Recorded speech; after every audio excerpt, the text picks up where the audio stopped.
Okay, we are in our finals, kitchen essentials, and this is going to be your kitchen essentials number 6. After finishing all the sauces, which is the mother sauces, we have bechamel, we have veloute, we have espanol, you have tomato, and you have hollandaise. Okay, what I'm going to show now is how to use our bechamel in our tomato sauce. Okay, so it's very simple. We are going to make now a combination of your pasta, which is your final requirement. Okay, it's going to be the pasta. We have big macaronis. We have an elbow macaroni that we're going to bake now, but we're going to use our bechamel and our tomato sauce. So what we're going to do first is to saute our garlic, our onion, and our beef. Okay, so we're just hitting our pan. Okay, we already have a little oil, so we simply have to place our garlic. Okay, just simply our garlic. You have it there. Okay, and then we have our onions. Okay, so saute it. Okay, and of course a little already of our meat, golden brown. So naamoy na po natin yung bawang, yung ating onions. I'm going to add more of our beef. Okay.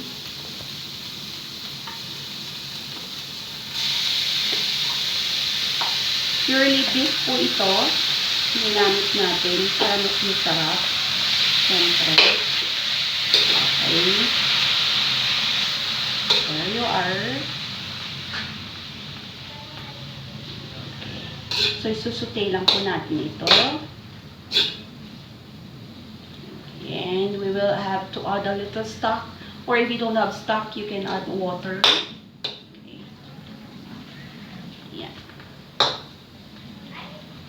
Now, habang hinihintay natin, we're going to add later our tomato sauce. Okay, this is our tomato sauce which has already been pre-prepared. Okay. But of course, if you want to add, if you don't like beef, you can add maybe pork, but you can also add ham or hot dog for kids. So, it's an optional thing. Pwede ka rin din maglagay ng bell pepper. Okay? Bell pepper, pwedeng hot dog, pwedeng ham. So, ang dinadagdag po natin ngayon dito is simply hot dogs. Okay? So, yung hot dog po natin ay nahiwa na po natin. Okay?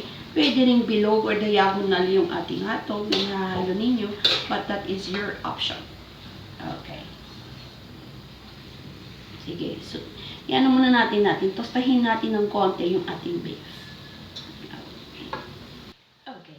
So, we have already cooked properly our meat. Sauteed it with the onion and garlic. And I placed a little hot dog. Again, it's optional for the hot dog. You can place actually ham. And I am now placing a little of my stock. If you don't have a stock, you can actually have water. Okay. That can also cook the meat and all the other ingredients. Now, I am already adding my pepper. Okay. There you are. And of course, our tomato sauce. This is our tomato sauce from real tomatoes. Okay. So, there you are. You'll have to cook this a little bit longer. You will place a little salt. Okay, and of course the secret, little sugar. As Filipinos, we love sweet sauce. So instead na maanghang, for those who do not like the tomato, okay, that is too sour, just add sugar. You know, especially for Filipinos, but for foreigners, they want their tomatoes really, really sour. Okay, gusto nila maasim. Tayo gusto natin matamis. So, I'm going to cook this again for a little bit of, maybe let's say 10 minutes. Okay, until it's going to be dry a little. Okay, and then I'm going to place this later on top and mix it with my macaroni and of course our bechamel sauce and the cheese. So we have to simmer it for 10 minutes. 10 minutes and we have simmered our beef, our hot dog, and of course you have your tomato sauce. Okay, we will now place a little of our, just a pinch or according to your taste for your salt, and of course my secret, which is a little sugar. Okay, that will depend on your taste. Okay, so there you are. Now it's about to be done and it's going to be baked.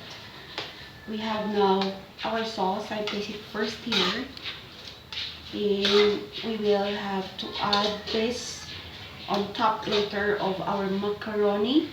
Our macaroni, elbow macaroni has already been pre-cooked. Okay, so this is our elbow macaroni. You have a little still there of your ingredients. Okay, all you have to do is place it there, and so that stir a little, and you have the color of your macaroni elbow, which just has been pre-boiled. So how do you cook your macaroni? You simply have to boil water, place a little salt, little oil, and it's going to be al dente, not too soft, not too hard for your macaroni. Okay, so na-coat na po ang ating macaroni with a little of your sauce, and we are now ready to place it in our baking pan.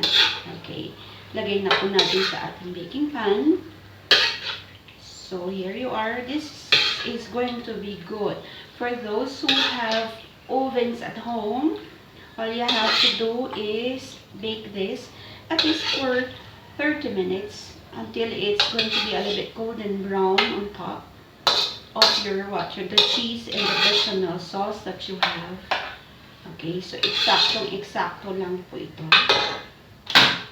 Okay, you have it there. Okay, itatabi lang natin yung ating stove. Okay, so that you can see, here is our macaroni. Okay, all you have to do is place your cooked sauce with the beef on top. Okay, tandaan nyo, niluto natin ng konti, nag-iwan tayo sa pan, hinalo natin, so that make meat pa rin doon sa loob ng ating macaroni. Okay, you have it there. Oh, super sarap talaga ito. Gonna love it, of course. Okay, so there you are. And we will now place a little of our bechamel sauce. Okay, so our bechamel has already been pre-prepared. You have it here. Lagay po natin ngayon yung ating bechamel. Just simply spread it on top of that, okay, cooked beef. So you have it here. Simply spread it. Okay, natapos ko na po na ilagay yung ating bechamel sauce, and the tomato sauce is also already there. I-grate na lang po natin yung cheese, and pagkatapos po natin yung cheese i-grate, pwede na po natin ilagay sa oven natin. This is how quick our baked macaroni. We have the bechamel sauce. Okay. And this is going to be your grated cheese. Pag medyo golden brown na po yung cheese natin na nilagay natin sa top, ay luto na po siya. Okay, this will only take us around 20 to 30 minutes. Okay. Of course, the temperature will be 180 degrees Celsius. Okay. So, lalagay na po natin ito sa ating oven. We are now taking our baked macaroni with our bechamel sauce and tomato sauce. Okay, so here we are, done with our baked macaroni.